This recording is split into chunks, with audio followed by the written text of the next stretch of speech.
My name is Rick Halverson, and at 3:07 a.m. on the 14th floor of a Honolulu hotel, my stepson kicked my door until it burst inward.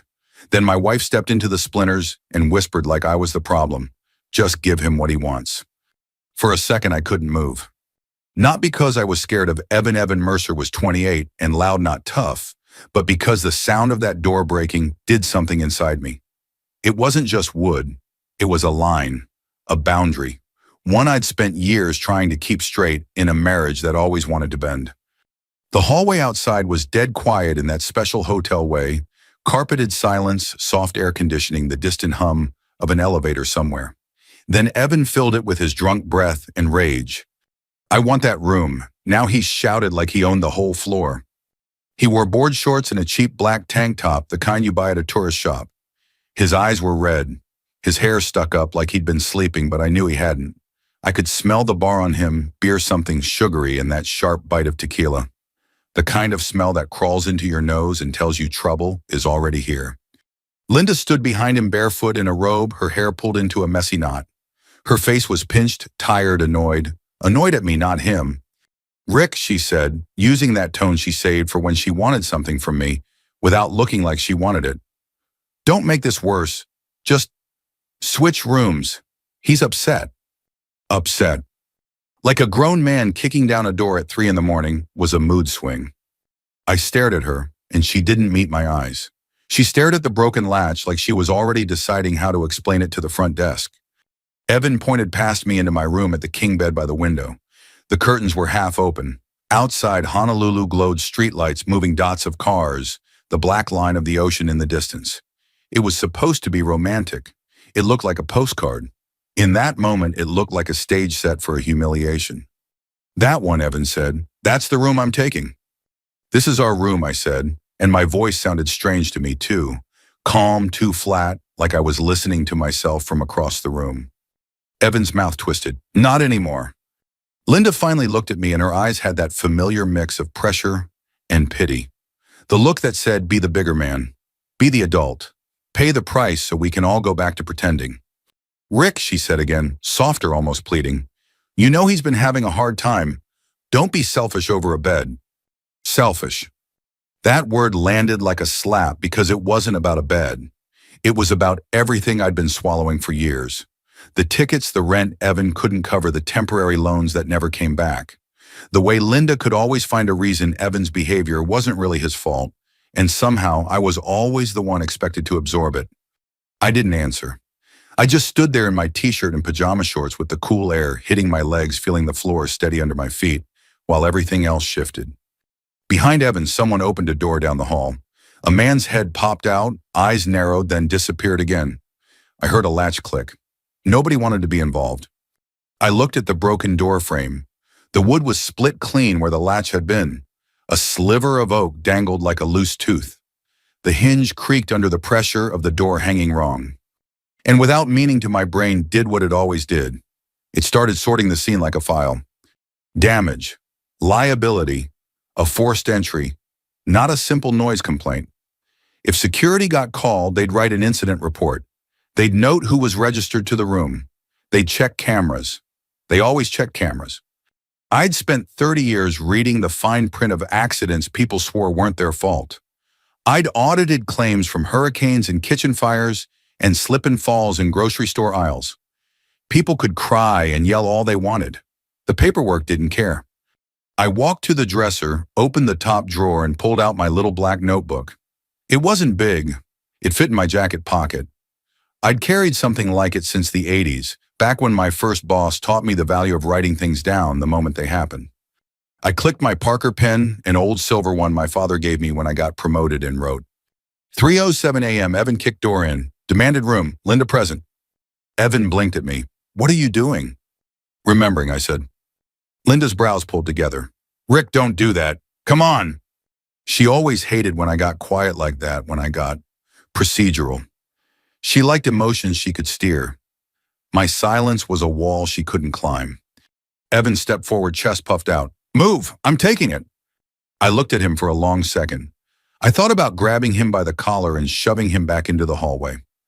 I thought about raising my voice, letting the whole floor hear how ridiculous this was. I thought about how satisfying it would feel for maybe 10 seconds. And then I thought about the cameras. I thought about how quickly a man my age becomes the villain in someone else's story if there's no proof. I thought about how Linda would twist it later, how she'd say I lost it, how Evan would claim I came at him, and how the truth would get fuzzy the moment it had to pass through their mouths. I stepped back. Not because I was giving in, because I was stepping out. Fine, I said. Evan's face lit up with smug relief like he'd won something, like he'd always believed he would. Linda let out a breath like I'd finally behaved. Thank you, she said, and she meant it. She meant thank you for not forcing her to choose in the moment. She meant thank you for making it easier for her. I didn't reply. I walked to the closet and pulled my suitcase out from under the hanging shirts. I moved slowly, deliberately. I folded my clothes with neat corners the way my mother taught me. I packed my belt, my toothbrush, my shaving kit. Evan shoved past me into the room and flopped onto the bed like a teenager claiming the couch. He kicked off his flip-flops and laughed to himself. I could hear the ocean in the distance when the AC cycled down a faint rush behind the city noise. I could also hear my heartbeat steady and hard like it had something to prove. Linda hovered in the doorway, arms crossed, watching me pack. She didn't offer to help. She didn't apologize. She didn't even look embarrassed. You're being dramatic, she said, like she couldn't stand the quiet. It's one night. One night, I repeated, and my voice stayed level. Sure. I zipped the suitcase, picked it up, and walked past her into the hall. The carpet under my bare feet felt rougher out there, like it wasn't meant for skin. The hallway lights were dim yellowish, set low to keep things calm. The calm felt insulting. Linda followed me 2 steps. Where are you going? I turned to face her. Evan was already laughing in the room behind her, muttering something about finally. I wanted to say 100 things. I wanted to tell her I'd spent years being the adult in a house that kept rewarding childish cruelty. I wanted to tell her that a man can only bend so many times before he stays bent. Instead, I said somewhere with a lock. Her mouth fell open. For a second, I saw real offense in her eyes, not guilt, not worry. Offense. Like I'd insulted her, not like she'd just watched her son break into our room. Rick, she started. I didn't wait for the rest. I walked toward the elevator with my suitcase rolling behind me, the broken door still yawning open like a wound back there. The elevator arrived with a soft ding. The door slid open. I stepped inside and pressed the button for the lobby. As the doors closed, Linda's face was the last thing I saw standing in the hall, wrapped in a robe, looking at me like I'd just embarrassed her in public. The elevator descended smoothly, floor numbers ticking down. 14, 13, 12. My phone buzzed once in my pocket. A text from Linda, "Don't do anything stupid."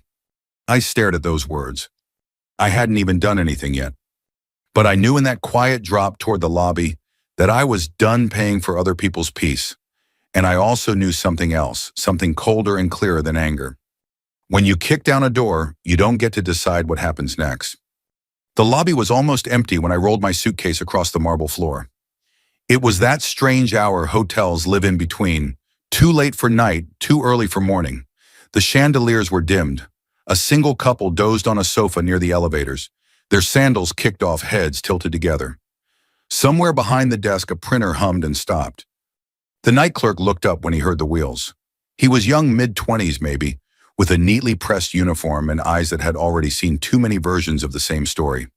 He didn't ask why I was checking out at 4 a.m. He just straightened and smiled the way hotels train you to smile.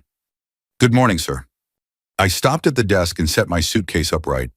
I felt the weight of it in my hand, the solid reassurance of something that was still mine to carry.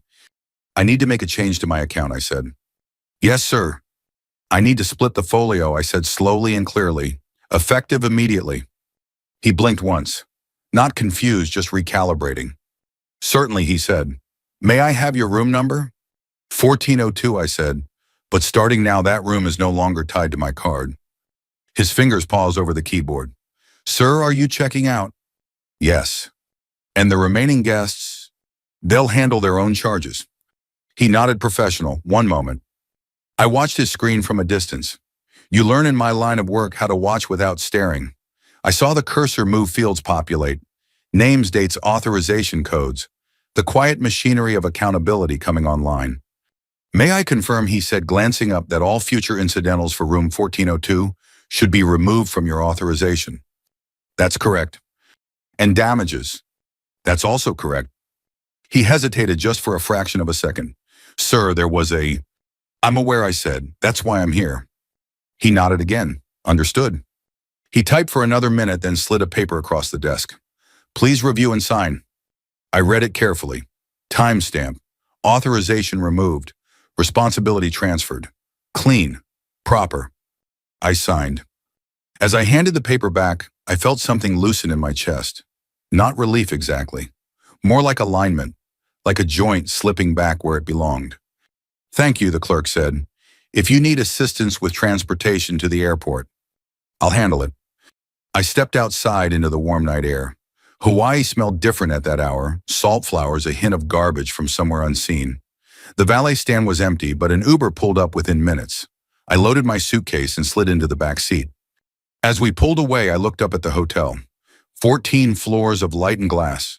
Somewhere up there, my wife and her son were probably celebrating, already rewriting the story in their heads. Rick gave in. Rick always gives in. My phone buzzed again. Linda, where are you going? I didn't answer. The driver chatted about traffic and flights. I nodded in the right places, my thoughts drifting back through the years like a slow reel. Evan at 16 slamming doors in our house in Fort Wayne. Evan at 22 calling me from a county lot because his car had been impounded. Evan at 26 swearing he'd pay me back this time. Each time Linda had said the same thing. He's trying. He's sensitive. Don't push him. And each time I'd paid, money, silence, dignity. The airport was quiet too. A few red-eyed travelers hunched over coffee. A janitor pushed a mop across tile that shone under fluorescent lights. I checked in, printed my boarding pass, and sat at the gate with my suitcase between my feet. I pulled out my notebook and wrote another line. 4:21 a.m. left property, folio split. My phone buzzed again. This time it was a voicemail. Linda's voice spilled out tight and annoyed. Rick, this is ridiculous. Evan's just drunk. You're making a big deal out of nothing. Call me. I turned the phone face down. When the plane boarded, I took a window seat. As we lifted off, the lights of Honolulu stretched and scattered, then disappeared into black. I watched until there was nothing left to see. Somewhere over the Pacific, my phone vibrated again. Another voicemail. This one's sharper. You can't just abandon us, Linda said. You're acting like a child. I closed my eyes and breathed until the engines became a steady roar instead of a pressure in my skull. My chest felt tight, not panic exactly, but a warning. The kind you don't ignore at my age. I loosened my collar and reminded myself to drink water. By the time we landed back on the mainland, I'd made up my mind about one thing. I wasn't going to argue. Back in Fort Wayne, the air felt heavier, cooler, familiar. I drove straight to the credit union after dropping my suitcase at the house. The teller knew me by name. She asked if I wanted my usual. Yes, I said, and I need to put a temporary hold on a card. She didn't ask why. As she worked, my phone lit up again, a text this time. Linda, the hotel is saying Evan has to pay for the door. Fix this. I stared at the message for a long moment. Then I put my phone back in my pocket and signed the form in front of me. I wasn't fixing anything anymore. I didn't go straight home after the credit union. I sat in my car for a minute in the parking lot engine, off hands resting on the wheel, letting the quiet settle.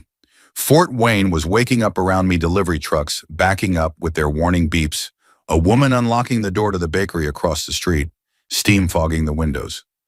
This was the part people never see. They imagine revenge as a switch. You flip a speech, you give a door, you slam on the way out. But real consequences start smaller. They start with paperwork. I drove to my office instead. It was a low brick building on the edge of town, nothing fancy. I'd worked there long enough that the smell of it, coffee, toner, old carpet, felt like muscle memory. I unlocked my door, turned on the lights, and set my suitcase down beside my desk. On the wall behind me hung framed certificates most people never read. Licenses, continuing education credits, boring things, the kind of things you only notice when they're missing. I sat down, opened my laptop, and pulled up the hotel reservation. 1402, my name, Linda's name, dates, rates, and there it was, the quiet detail I'd already suspected. Evan wasn't on the original guest list. Linda had added him later. I could see the timestamp, a late add-on hours after I'd booked the room. It was the kind of thing most people never think about. They assume a room is a room, a guest is a guest. It doesn't work that way. I leaned back in my chair and rubbed my eyes. This wasn't about catching someone in a trap. It was about understanding how responsibility actually works when things go wrong. I drafted an email to the hotel's risk management department. Not angry, not accusatory, clean. Requesting preservation of security footage and a copy of the incident report related to room 1402 early morning hours. I attached my confirmation number. I signed my name. Then I waited. While I waited, my phone rang. Linda. I let it go to voicemail. Another call came in right after, a number I didn't recognize. I answered. "This is Rick," I said. "Mr. Halverson," a man said, voice careful. "This is Daniel Ortiz, assistant manager at the hotel in Honolulu." "Yes," I said. "I'm calling to follow up regarding the incident this morning." I closed my eyes. Here it was. "We've documented the damage," he continued. "There's a question about responsibility." "Go on," I said. "The individual involved, your stepson, was not listed as a registered guest at the time of booking." I didn't react. I let him keep talking. "That changes how we classify the incident," he said. "We wanted to confirm that you are no longer authorizing charges related to that room." "That's correct," I said. A pause, papers shifting on his end. "Thank you for clarifying," he said.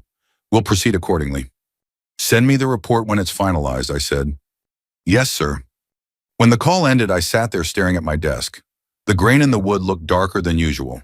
My reflection stared back at me from the blank computer screen for a second before the email notification popped up. From Risk Management Hotel Honolulu, subject incident documentation room 1402. I opened it. There it was, the report, timestamps, staff statements, damage assessment, a note about security footage showing a male subject forcing entry. No mention of provocation, no mention of a struggle. Just facts. My phone buzzed again. A text from Evan this time. "Evan, you think you're smart? You can't just leave us like that." I didn't reply. I forwarded the incident report to myself, printed a copy, and slid it into a manila folder. On the tab, I wrote one word. Hawaii. I wasn't enjoying this. That's the part people always get wrong. There was no rush, no satisfaction. Just a steady, uncomfortable sense of things lining up whether I wanted them to or not. I thought about calling Linda. I thought about smoothing it over, explaining how we could fix this together. I thought about how easy it would be to step back into my old role, the one who absorbs the mess so everyone else can pretend it didn't happen. Then I thought about that door, about the sound it made when it broke, about the way Linda had looked past me, not at me, about how small I'd felt standing there in my own room like I was asking permission to exist. I checked my email again. Another message had come in, this one from the credit card company. Confirmation of removed authorization. No further charges permitted. Clean. My phone rang again. Linda, I answered this time. "What did you do?" she demanded, not even saying hello. I did exactly what I said I would. I said, "They're saying Evan has to pay for everything she said. The door, the security response, everything. He doesn't have that kind of money." "That's not my problem," I said, and the words surprised me with how easy they came out. "You're punishing him," she said. "No," I said, "I'm stopping." She went quiet. I could hear her breathing fast and shallow. "You always do this," she said finally. "You hide behind paperwork." I looked at the folder on my desk, the neat lines, the dates. "I hide behind the truth," I said. "There's a difference." She hung up. I sat there for a long time after that, staring at the phone in my hand. I wasn't angry. I wasn't triumphant. I was tired. Tired of paying to keep the peace. Tired of explaining basic respect to a grown man. Tired of being told silence meant weakness. I closed the folder and slid it into a drawer. This wasn't over. I could feel that. The ripples were already spreading outward, touching things I hadn't planned on touching. Work, church, community, the places where stories grow legs. But for the first time in years, I wasn't trying to stop them. The phone rang just after 6 that evening, while I was standing in my kitchen staring at the refrigerator without really seeing it. I'd been home less than an hour. My suitcase still sat by the door, like it didn't trust me to stay. I looked at the screen. "Linda." I let it ring twice before answering. What now? I said, not sharp, not gentle, just flat. Her voice came through thin and tight like she was holding it together with her teeth. Rick, we have a problem. I leaned back against the counter.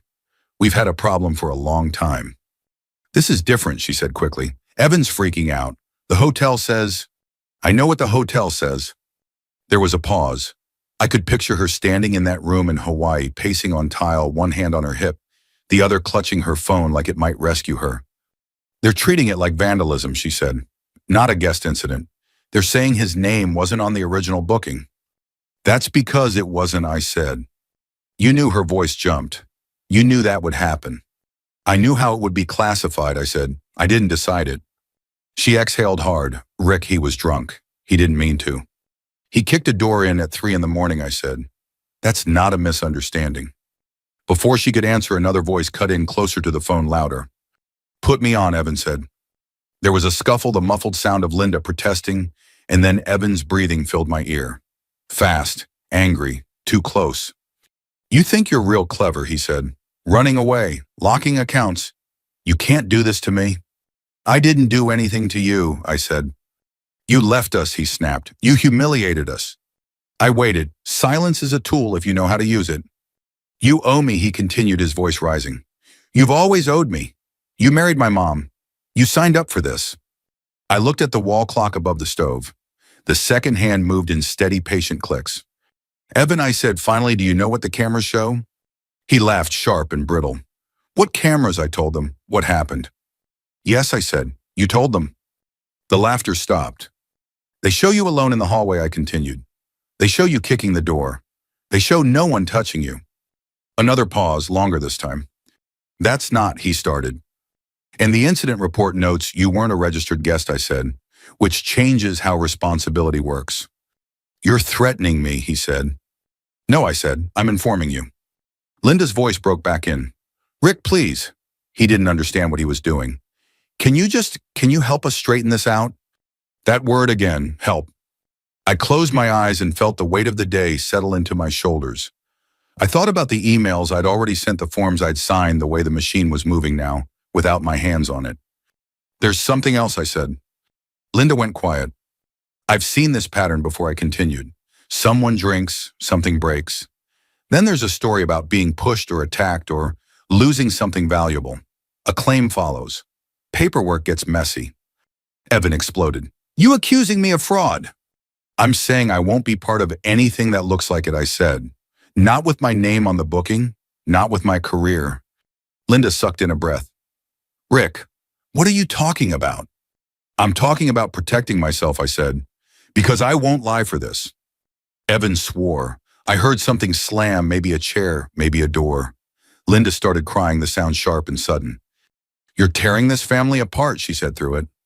I felt that familiar pull in my chest, the urge to soften, to apologize, to fix the feeling instead of the problem. I'd followed that instinct for years. No, I said quietly, I'm stopping it from tearing me apart. Evan shouted something I couldn't make out. Then the line went dead. I stood there for a long moment, phone pressed to my ear, even after the call ended. The kitchen felt too quiet. The hum of the refrigerator sounded loud, intrusive. My phone buzzed again almost immediately, a new email. From Mercer Legal Services, subject, notice of intent. I opened it slowly. It was thinly worded, vague, a threat without teeth yet, accusations of abandonment, financial harm, emotional distress. I read it once, then again. I felt my pulse pick up, not fear exactly, but the old professional alertness kicking in. This was familiar territory, bluster before substance. I forwarded the email to my work account and added it to the Hawaii folder. Then I sat down at the table and stared at the wood grain until it stopped swimming. This was the moment things could still go either way. I could call Linda back, offer to pay part of the damages, smooth the edges. I could make it all go quieter. But quieter had a cost, it always did. I opened my notebook and wrote one more line. 6:42 p.m. legal threat received, no response sent. I capped the pen and set it down. Outside, the sky over Fort Wayne was turning that dull Midwest gray, the kind that settles in for the evening without drama. Somewhere down the block, a garage door rattled shut. Normal life moving on. I didn't feel victorious, I felt clear. And clarity, I was learning, was far more dangerous than anger. By the time Linda and Evan flew back from Hawaii, the story had already started walking around without them. That's how it works in a place like Fort Wayne. You don't have to tell anyone anything.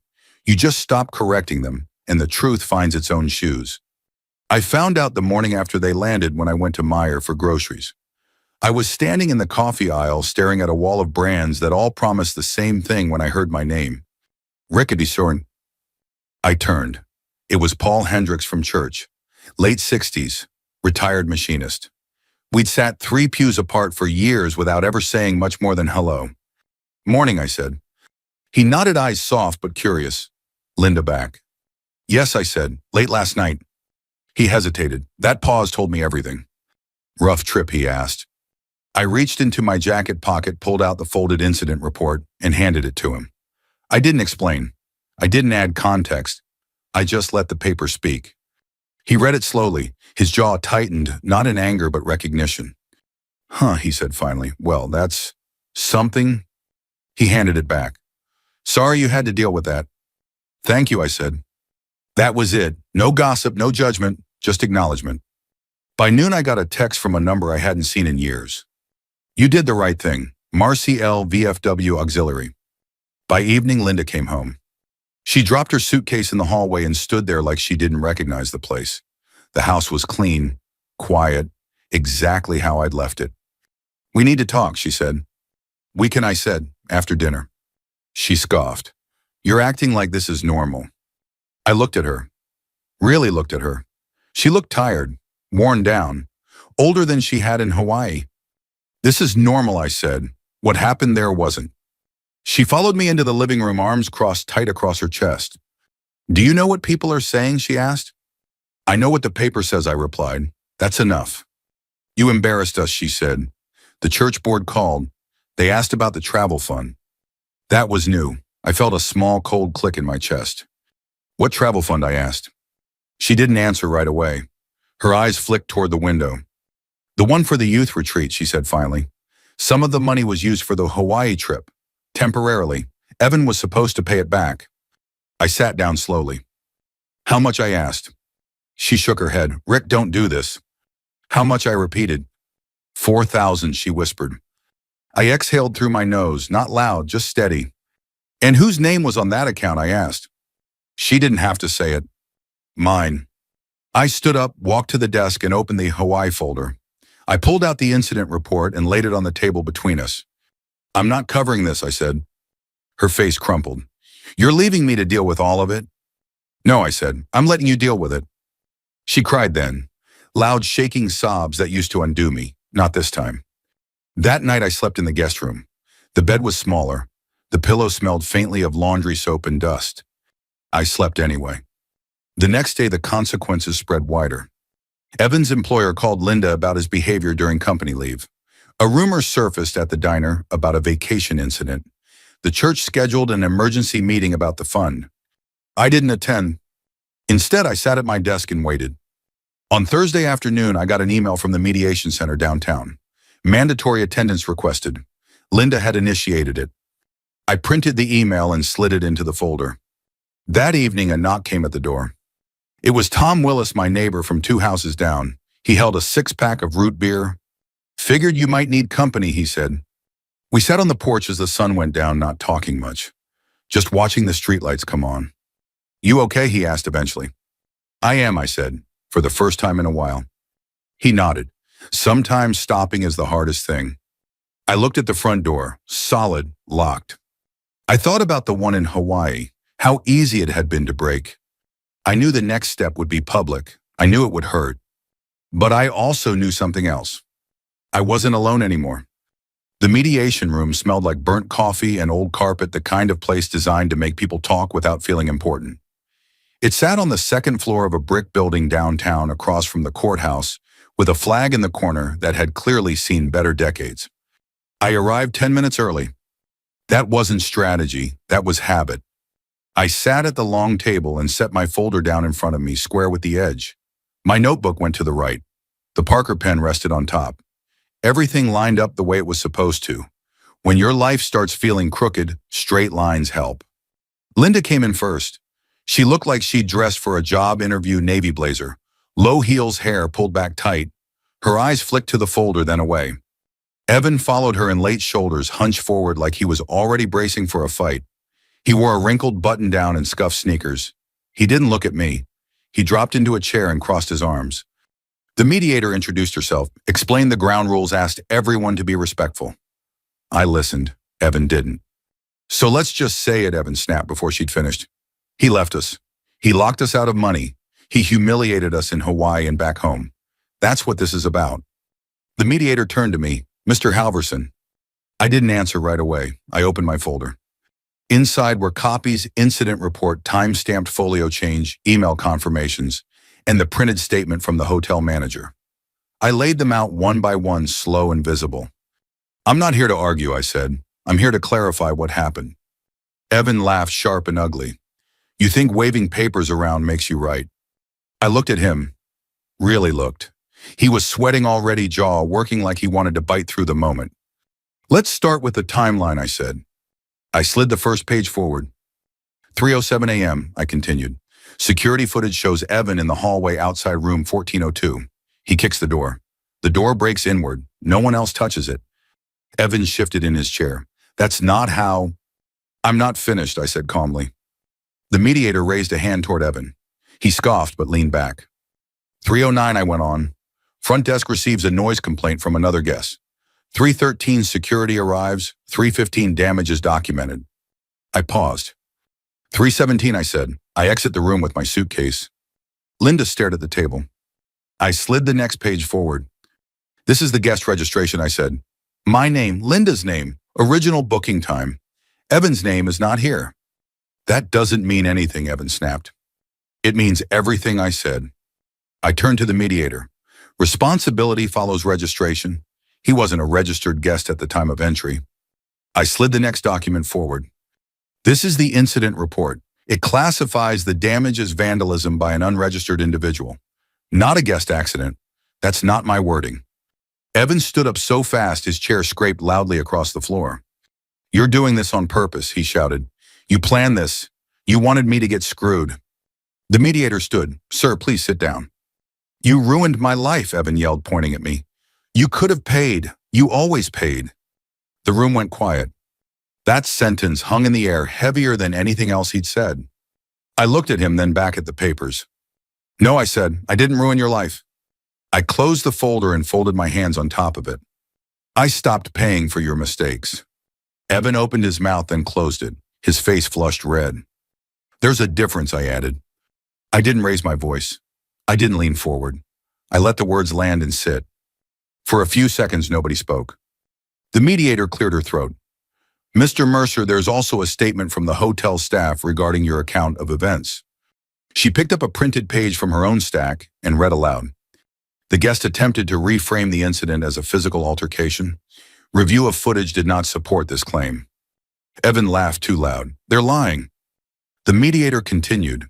Further, the guest requested documentation for a personal claim unrelated to the property damage. Linda looked up sharply. What claim? Evan spun toward her. It's nothing. I finally looked at Linda. This is what I meant, I said. This is why I stepped away. Evan slammed his fist on the table. You think you're better than me?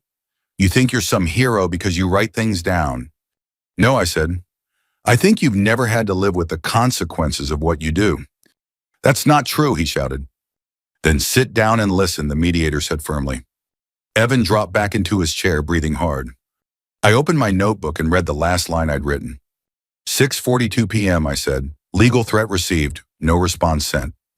I looked at Evan. I didn't retaliate. I didn't attack you. I didn't spread rumors. I looked at Linda. I stopped lying. Her eyes filled with tears. I didn't come here to win, I said. I came here to be done. The mediator nodded slowly. Based on the documentation, responsibility for the damages rests with Mr. Mercer. Mr. Halverson is not obligated to cover these costs. Evan let out a strangled sound, somewhere between a laugh and a sob. Linda whispered, Rick. I stood up. This is where my involvement ends, I said. Financially, legally, emotionally. I picked up my folder and notebook, slid the pen into my pocket. As I walked toward the door, Evan shouted after me, You think this makes you strong? I stopped with my hand on the handle. I didn't turn around. I think it makes me free, I said. Then I opened the door and stepped out into the hallway, leaving the noise behind me. The house felt different after the mediation. Not empty or cleaner, like a room after furniture's been moved out and the dust has finally settled enough for you to see the floor again. Linda didn't come home that night. She texted to say she was staying with a friend from church. I replied with a simple, "Okay," no argument, no follow-up. I put my phone face down on the table and left it there.